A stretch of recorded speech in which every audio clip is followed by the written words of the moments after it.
MMAOddsBreaker, welcoming back Efrain Escudero to our program. He's getting ready to fight Rodrigo de Lima coming up on UFC Fight Night, February 14th, up in Broomfield, Colorado, which is actually Denver, Colorado.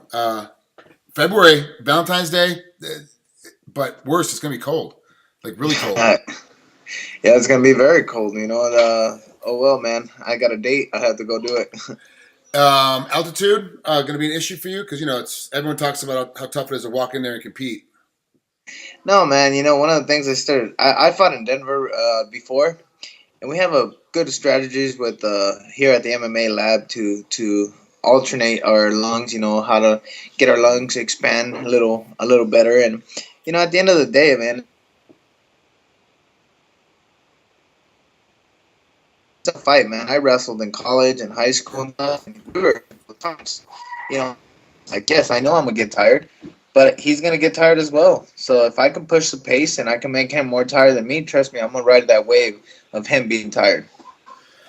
Let's think about Leonardo Santos, your last fight. You lost a decision.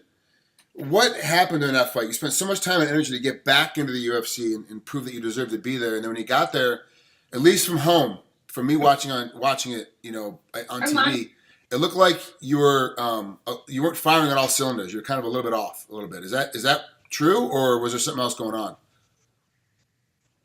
No, I got in there and like I said, I was trying to find another person. It's like regardless, we stepped in the octagon and something.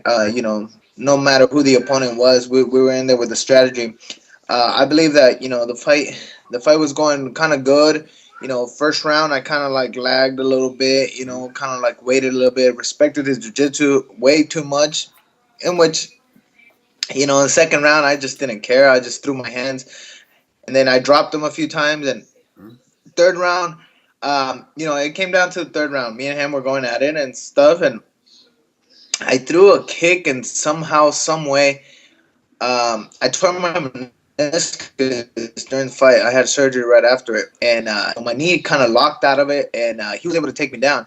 And when he took me down, he just literally just held me there. And I went out there and I saw the fight again, and my hat's off to him. He did what he had to do. He won the fight.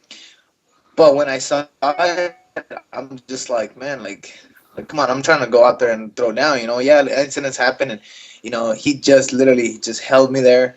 He tried to go for a few submissions, but like nothing at all. Yeah, it was mainly he knew he had to win that third round.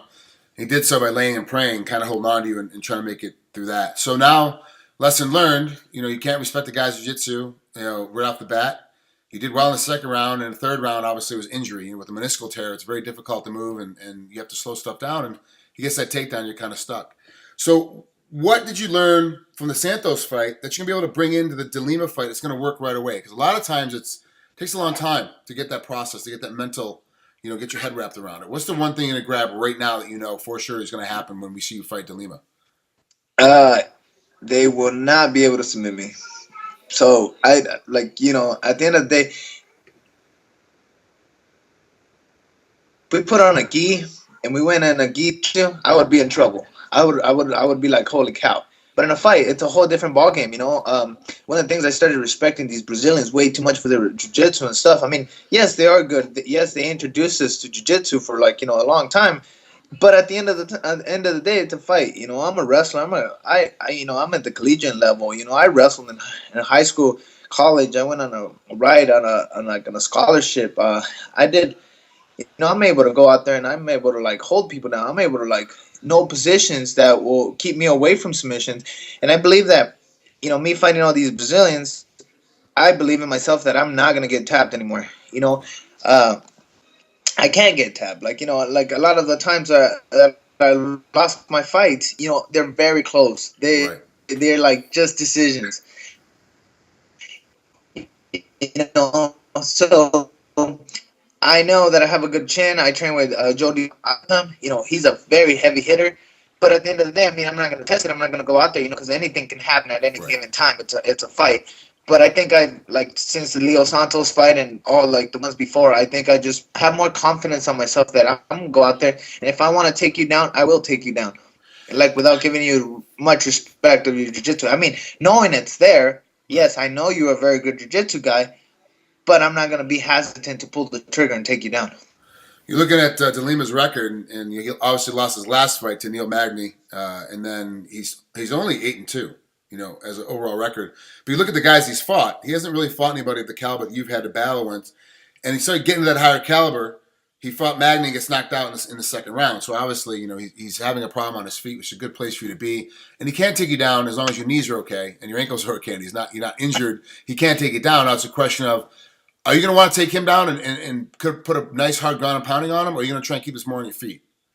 Without giving a lot of my game plan, I think we're just going to go out there and we're just going to bang it out regardless. I don't care, I train with Augusto Mendez, Tiguino, which 5-time world champ, Abu Dhabi champ, a lot of the guys. And if I want to take these guys down, I will take them down. And if I want to stand with them, I will sit there and stand with them. And trust me, I'm back to my basics where it comes to like my wrestling, going back. I have my high school wrestling coach in my corner. Oh, good. He's my godfather. He's the guy that took me out of the streets. He's the one that made sure that I went to school. So I put a lot into this that has helped me out a lot. Is that your daughter? Is that your daughter in the background? Yeah, look, that's her right there. Say hi. Hi. How are you, honey? How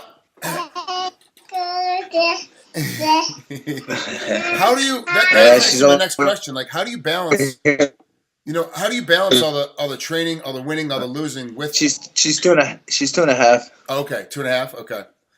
How do you balance all the training with coming home to your daughter and having to spend father-daughter time? Like, how do you balance all that? Like, how do you find that middle ground where you get enough sleep, enough rest, but still are able to be the presence of father? I think it just humbles you. I believe that it brings you down to an average level. I'm not always thinking about fighting, and it just kind of humbles you a little bit. It brings you back to earth. Know that there's more to life than just fighting. Fighting, it is my job and it is my career and it is like what I love to do. But at the end of the day, if I'm always thinking about fighting, I'm gonna go crazy, man. I'm not it's always fighting, always trying to impress. But no, now I go, I train, and then I come home and I answer a fake phone that my daughter's handed me, or something like that. Yeah. So, that keeps you a little balanced, and it makes things funner, and you learn to cope with it. Yeah. Are you getting Are you still getting all your massages in and all your extra rehab for any injuries or whatever? You still have time to get all that stuff in too? Yeah.